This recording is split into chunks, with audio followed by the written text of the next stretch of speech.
Welcome back to Hannity. Here with more reaction to the Bowe Bergdahl case is former New York City Mayor and former U.S. Attorney Rudy Giuliani, resplendent in seasonal green. His tie was constructed from poinsettia leaves. Looks terrific. Thank you, Mark. Merry Christmas. Merry Christmas. How do you feel about this Bowe Bergdahl case, and particularly this strange need to tell us by Connecticut senators and national security advisors that this man was a hero who served his country? You know, being a hero serving your country means saving other people's lives.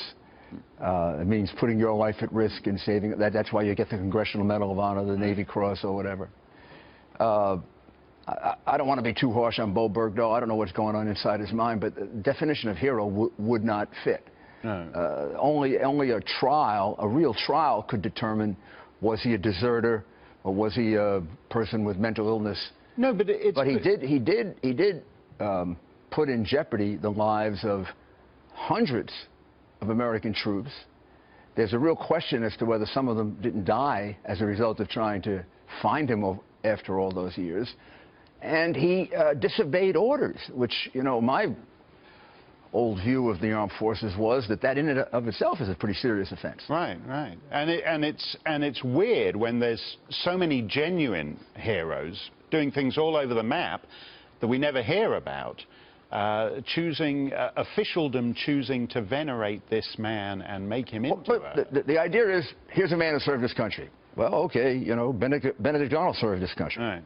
Now, I'm not saying he's Benedict Arnold. I don't want to compare. But you can serve your country and you can be dishonorably discharged. Right. And, hey, you're not a hero. Right. Now, I can't see how he can get something. I mean, the best he could hope for is a dishonorable discharge, I would think. Yeah, no. Let's I mean, he's lucky if he doesn't go to prison. I mean... No, that's... So how does that become a hero? That's true. Let's hear another curious thing from the White House, aside from Bergdahl. This is the president talking a couple of days ago on what's behind all this ISIS fever as he sees it. Let's hear that. This is not an organization that can destroy the United States. This is not a huge industrial power that can pose great risks to us. If you've been watching television for the last month, all you've been seeing, all you've been hearing about is these guys with masks or black flags who are potentially coming to get you. The media is pursuing ratings. This is a legitimate news story. I think that you know, it's up to the media to make a determination about how they want to cover things. So we cover Paris and San Bernardino because we're chasing ratings. Well, I mean, the president is living in some world that I don't understand. I mean, people have described it as delusional, denial. I mean, the reality is he's trying to compare apples and oranges, two different kinds of threats. He's trying to compare the Nazi threat, right, where they could have invaded England, the Soviet threat, where we could have destroyed the world, which didn't happen with the Soviets, to this threat, which, although it might not be as multifaceted, those threats didn't involve terrorism. Those threats didn't involve the buildings, the two buildings that I saw come down. With 3,000 of my citizens in it from these people.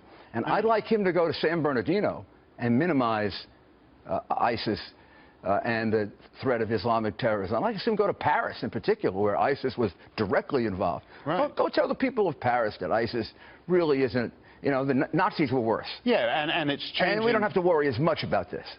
Europe, the UN says Europe's taken in over 1 million refugees from essentially from what ISIS has done to the Middle East. And they're mainly going to a couple of countries. They're going to Germany, Sweden. It is an existential threat simply because the system can't cope with it. This president has been behind this from the beginning, right? At first they were the JV. Right. Then the day before the attack, they were contained. Right. Now they really aren't as big a threat as the media makes them to be. I don't know. When you slaughter that number of people in Paris, you slaughter that number of people in San Bernardino, you kill 3,000 people in New York. I was a half block away from the Liverpool station, in 2005 when there were 5 bombings in London. Right. Don't tell me this isn't a dangerous enemy.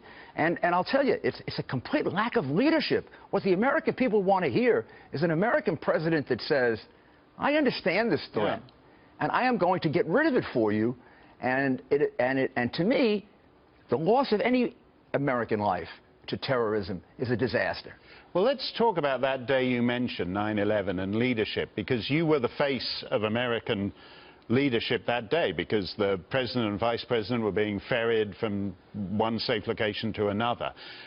Donald Trump has been attacked for this idea that there were Muslims in New Jersey celebrating on that day. I take it that you, as the leader on the scene that day, know a lot of things about that day that the rest of us don't. Here's what I do know, and here's what I don't know. Right. I don't know about New Jersey. Right. I wasn't paying attention to New Jersey, except for one thing, which gives some support to what he said. We cut off the tunnels from New Jersey. Right. Because there were a larger group of radicalized Muslims in New Jersey than in New York. One of the first things Commissioner Carrick did was cut off the tunnels from New Jersey because he was afraid that terrorists would come in from New Jersey. Remember, in 1993, we were attacked by Islamic terrorists out of a mosque in New Jersey. Right. There were sporadic celebrations in New York City that day. Nothing on the dimension that Donald has said, but there were, and I have corroborated these with people that work with me. There were some in Brooklyn, there were some in the Bronx, and there were some in Queens. Sporadic, 20 people, 30 people, more in that nature. But we're now arguing about numbers. You're saying it's indisputable that there were residents of the United States who celebrated on that day. Without any doubt. And do you think that... Without any doubt. Plus, I have seen film footage of people in European countries celebrating. Okay, but that's fascinating to me, because you're saying on the day in New York boroughs there were celebrations. Yes. I had the police department protect the Muslim community the moment that happened. Right. I actually dispatched a whole unit of the police department to the Muslim communities in New York. And over the course of the next 2 to 3 days, the police commissioner came back to me with reports that there were celebrations in those communities. Well, we'll see how the politics of that plays out. Rudy Giuliani, that's fascinating stuff.